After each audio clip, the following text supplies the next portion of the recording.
malen wore neri yandial kashon wore rey ler kana me biya ler mi pai to gan tama biya jeling tenen gwasa me mi shejek nyoka kanete kokien go ba jeling an wartin kokien goro ban go jin biya subscribe kabi notification bell ja twani mi jiram jidit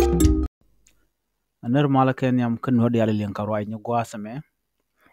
an walla ka shanka wal baro ka payngwan ron kina dangro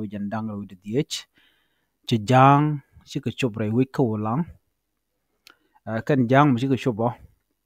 cha ga palo wakare wi ci loro bang shanga man me cha yat ke teleja tel man me cha yot cha jang ka wakare wi jinono shi ngwan den ko la ngwan kur je chen bor ci grodien wojre wich ci kendi aljen achanga maje tot kana yot no mo je na shoro lat amrai kono teme kare wi ko lang jen gwada dan nin gatin jen bene ci bene tiang chang dara ne ayo palo re wich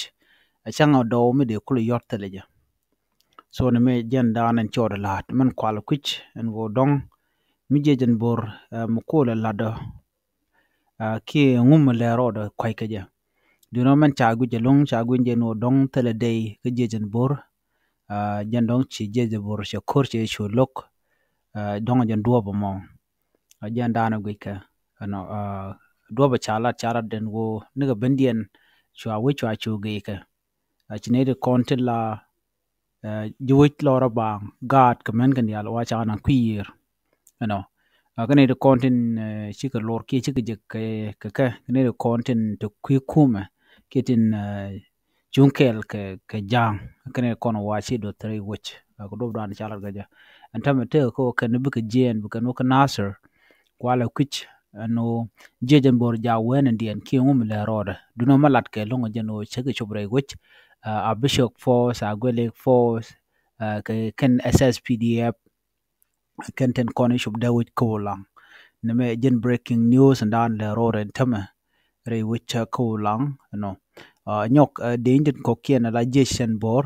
tanin chike jen te re knasser kwal kuj bono mi chike ben knasser ke chike wana dien tel mangai ke